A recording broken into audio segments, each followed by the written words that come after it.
Alors, tout d'abord, quel est l'objectif du marketing d'affiliation? Beaucoup de gens ont tendance à compliquer à l'excès l'ensemble du processus, mais c'est en réalité assez simple. Et c'est ce que vous devez garder à l'esprit chaque fois que vous prenez des décisions concernant la création de contenu et l'optimisation de votre site. Alors tout d'abord, comment pouvons-nous réellement gagner de l'argent? Donc la première chose qui doit arriver est que les gens doivent voir votre article de blog sur un moteur de recherche comme Google. Ils doivent cliquer sur cet article de blog, puis ils doivent cliquer sur l'un de vos liens d'affiliation à l'intérieur de cet article de blog. C'est donc la première chose à faire. Et puis la deuxième chose est qu'après avoir cliqué sur le lien d'affiliation, ils ont alors besoin d'acheter quelque chose. C'est quelque chose que beaucoup de gens semblent oublier. Il ne s'agit pas uniquement d'obtenir des clics sur vos liens, il s'agit également de personnes qui cliquent sur ces liens et qui achètent quelque chose de l'autre côté et le produit dont vous faites la promotion ou que vous recommandez. Sinon, vous ne gagnerez pas d'argent. L'objectif est donc de nous assurer que nous augmentons chacun de ces deux éléments. C'est-à-dire que nous voulons obtenir autant de clics que possible sur nos articles de blog, car les gens ne trouveront pas votre site web au hasard. Ils trouveront votre site via votre site web, des articles de blog optimisés pour des mots-clés spécifiques que les gens recherchent réellement. Et puis évidemment, les gens doivent cliquer sur ces liens. Vous voulez obtenir autant de clics sur les liens que possible. Mais nous voulons également nous assurer que les personnes qui visitent réellement notre site et cliquent sur ces liens soient bien des personnes à la recherche d'un produit spécifique et qu'elles sont prêtes à prendre une décision d'achat, ce qui se produira ensuite ici. Et à ce stade, nous voulons nous assurer d'augmenter le potentiel d'argent que nous pouvons gagner par simple clic ou par prospect que nous envoyons vers ce produit. Et puis, nous voulons aussi nous assurer que les gens convergent réellement vers un client. Cela n'a pas de sens d'avoir 1000 clics, mais aucun d'entre eux n'achetant réellement quelque chose. Cela ne nous rapportera tout simplement aucun argent. Alors gardez cela à l'esprit à tout moment. Maintenant, pour y regarder d'un peu plus près, de quoi avons-nous réellement besoin ici pour augmenter cette partie de l'équation? La première chose dont nous avons besoin est donc de trafic, ce qui signifie que nous avons besoin que les gens soient réellement intéressés par ce que nous publions, le contenu que nous créons. Et puis nous devons également examiner la concurrence, qui est également quelque chose que beaucoup de gens sous-estiment, voire n'y prêtent même pas attention. Ce qui signifie qu'évidemment, lorsque beaucoup de gens recherchent un terme de recherche spécifique, alors nous ne sommes pas les seuls à créer du contenu pour ce terme de recherche. Il existe donc déjà des tonnes de sites web qui tentent de se classer sur la première page de Google pour un terme de recherche spécifique avec leur article de blog. Nous ne pouvons donc pas nous contenter de regarder, d'accord, ce que les gens recherchent, ce qui rapporte réellement de l'argent. Créons du contenu à ce sujet, car nous finirons probablement à la page 30 de Google et nous n'obtiendrons aucun clic sur ce sujet et nos articles de blog. Et aucun clic sur nos liens d'affiliation signifie que nous ne gagnons pas d'argent. Nous voulons donc garder à l'esprit que nous devons examiner le trafic, car si personne ne recherche le contenu, nous n'obtenons pas non plus de clics. Mais si ce sont des gens qui le recherchent, mais qu'il y a trop de concurrence, nous n'obtenons pas non plus de clics. Il faut donc toujours garder à l'esprit le trafic et la concurrence. Ces deux choses jouent toujours l'une contre l'autre. Et puis, pour cette partie ici, nous voulons augmenter le potentiel de revenus. Je dirais que c'est la partie que la plupart des gens ont tendance à oublier. Et ils créent simplement un site web de marketing d'affiliation faisant la promotion des produits Amazon, où ils font comme je ne sais pas, comme une commission de 1%, donc quelques centimes sur chaque vente. Alors qu'ils pourraient en fait gagner 100$ ou plus par vente s'ils se contentaient d'aller dans un créneau différent, ou peut-être de promouvoir différents types de produits où ils obtenaient un pourcentage plus élevé ou un paiement unique plus élevé. Donc cela correspond à 3 choses principales. Donc la première chose, et c'est l'une des choses les plus importantes, c'est que vous voulez publier du contenu transactionnel. Ce qui signifie que vous ne voulez pas simplement publier quelque chose. Je n'ai pas d'idée pour créer quelque chose de bizarre, je sais pas. Vous voulez créer quelque chose là où les gens se trouvent réellement. Les gens ont recherché ce terme spécifique, comme par exemple meilleur équipement photo ou meilleur créateur de site web. Les personnes qui recherchent ce sujet et cliquent sur l'article de blog sont sur le marché pour acheter un produit. Et c'est sur cela que nous voulons créer du contenu. Car lorsque ces personnes atterrissent sur notre article de blog et cliquent sur ces liens, ces personnes sont en fait très susceptibles de prendre une décision d'achat. C'est pourquoi nous devons créer du contenu transactionnel. Je vais vous montrer exactement à quoi cela ressemble, mais gardez toujours à l'esprit que le contenu doit être transactionnel, c'est-à-dire qu'il doit être un contenu que quelqu'un lirait et serait sur le point d'acheter. Ensuite, nous voulons avoir un taux de conversion élevé. Maintenant, c'est vraiment difficile à juger lorsque vous débutez, car vous n'avez aucune expérience avec les produits. Mais vous voulez vous assurer que le produit que vous recommandez réellement convertit et vous fait gagner de l'argent. Cela n'a aucun sens d'envoyer des clics vers un produit qui n'est en réalité pas bon, qui ne convertit pas et ne vous rapporte pas d'argent. Maintenant, vous ne pouvez pas vraiment voir comment cela fonctionne réellement au début. Mais une fois que vous obtenez du trafic, une fois que vous obtenez des conversions ou simplement du trafic, vous pouvez voir si les gens se convertissent ou non. Et vous voudrez peut-être passer à un autre produit. Et puis ici en bas, vous ne pouvez pas vraiment le voir, mais il est écrit commission élevée. Nous voulons nous assurer de promouvoir des produits qui rapportent réellement des commissions élevées, et pas seulement quelques centimes. Nous n'avons donc même pas besoin d'envoyer beaucoup de trafic pour gagner beaucoup d'argent. C'est donc également la clé. Donc encore une fois, ce sont les 3 choses que nous voulons garder à l'esprit lorsque nous décidons du contenu que nous voulons créer. Ainsi, le terme de recherche pour lequel nous souhaitons créer notre contenu doit avoir un certain volume de trafic, ce qui signifie que les gens recherchent ce terme spécifique. Ensuite, nous voulons examiner la concurrence. S'il y a trop de concurrence, c'est-à-dire s'il y a trop de sites de haute autorité qui ont déjà lancé ce terme et avec lesquels nous ne pouvons pas rivaliser, alors cela n'a pas de sens pour nous de créer du contenu sur ce terme. Et puis nous devons également nous assurer que ce terme de recherche a réellement un potentiel de revenu, ce qui signifie que les personnes qui recherchent ce terme sont sur le point de prendre une décision d'achat. Donc juste pour que ce soit absolument clair, nous voulons nous assurer que chacune de ces 3 choses est réellement dans le vert. Ainsi par exemple, si vous avez beaucoup de trafic et qu'il n'y a pas de concurrence, mais qu'il n'y a pas de potentiel de revenu, nous ne gagnerons pas d'argent. Nous obtiendrons beaucoup de clics, mais aucun de ces clics ne se transformera en clients. Donc nous ne gagnerons pas d'argent.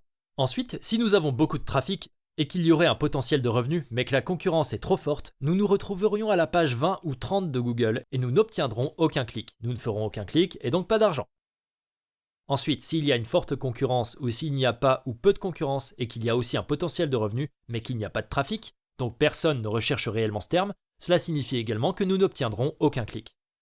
Vous serez peut-être sur la première page de Google, mais personne ne visitera cette première page parce que personne ne saisit ce terme de recherche, ce qui signifie que nous ne gagnerons pas d'argent. C'est seulement lorsqu'il y a du trafic, lorsqu'il n'y a pas trop de concurrence et lorsqu'il y a un potentiel de revenu que nous gagnons de l'argent. Donc, à un niveau plus pratique, comment pouvons-nous réellement déterminer le volume de trafic, le niveau de concurrence et quel est le potentiel de revenu pour un mot-clé spécifique ? Pour le trafic et la concurrence, nous pouvons utiliser un outil appelé SEMrush. Cela nous dira exactement quel est le volume de trafic pour le mot-clé, quelle est la concurrence, et nous pouvons obtenir beaucoup plus de données à l'intérieur de cet outil, ce qui je vais vous montrer comment l'utiliser dans un instant.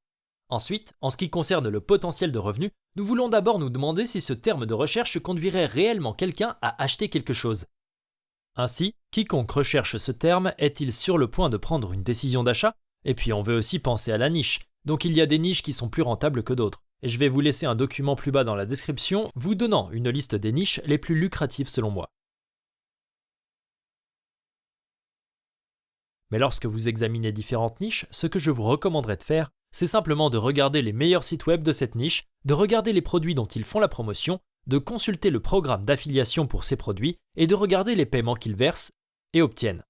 Ensuite, lorsque vous examinez le trafic généré par le site web, vous pouvez estimer combien d'argent ils gagnent en fonction des commissions qu'ils reçoivent pour les produits dont ils font la promotion. Examinez donc votre marché avant de décider de vous lancer dans une niche.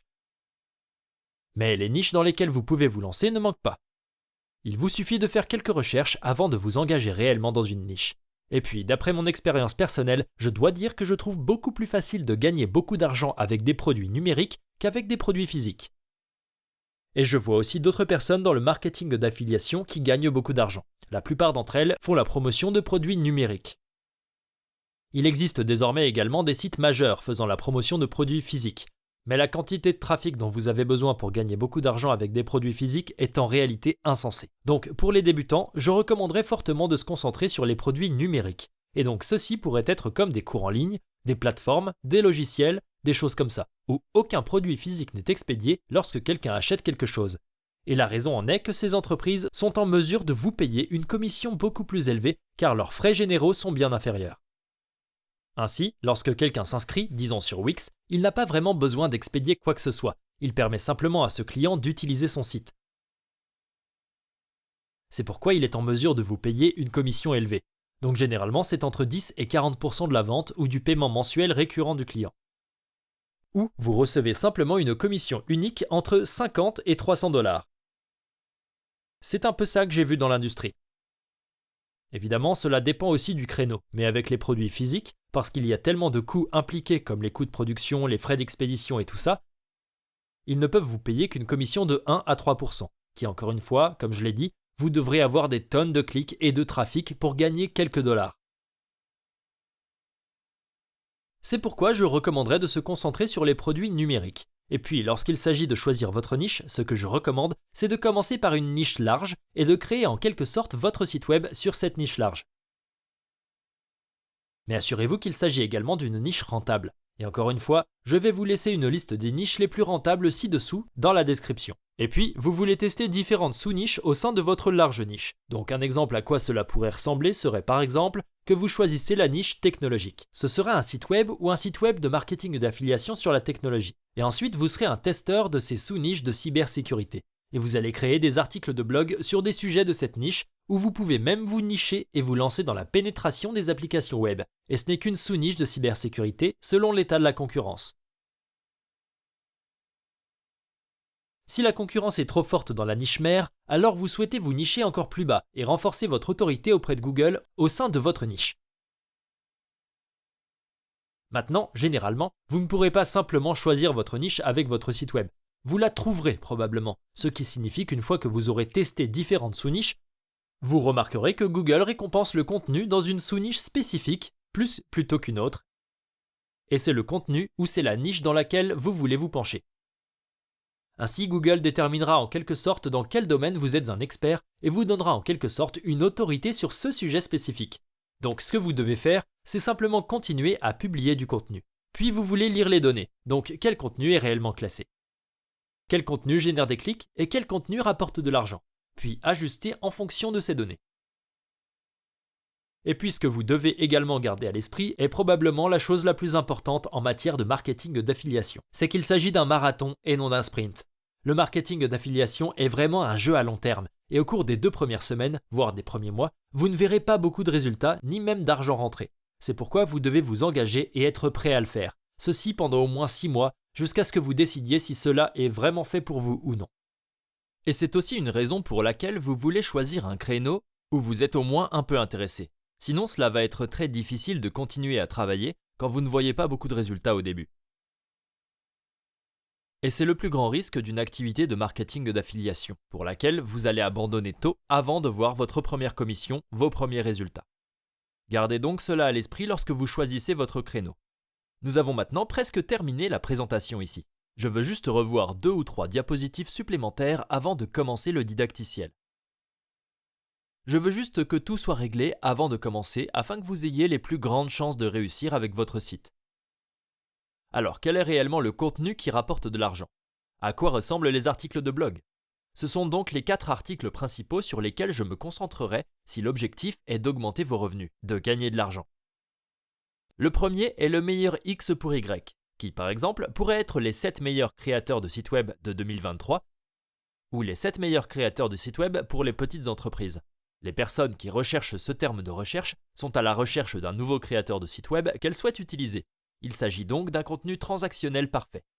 Ensuite, nous avons comment faire une chose spécifique, donc comment, disons, créer un site web. Les gens qui font une chose spécifique ont probablement besoin d'un outil pour faire cette chose.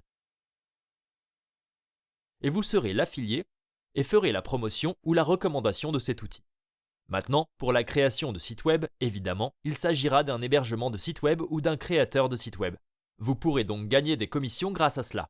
Et puis, nous avons également un examen spécifique. Donc, si quelqu'un recherche une évaluation d'un produit spécifique, cette personne est sur le point d'acheter ce produit ou une alternative à ce produit. C'est pourquoi c'est un excellent type d'article à créer si vous voulez gagner de l'argent. Ensuite, nous avons aussi X contre Y. Donc, par exemple, Wix contre Squarespace. Les gens qui comparent différents produits les uns aux autres. Ils le font aussi, et juste avant une décision d'achat, ils sont très susceptibles d'aller de l'avant et de tirer le déclencheur une fois qu'ils ont lu votre article.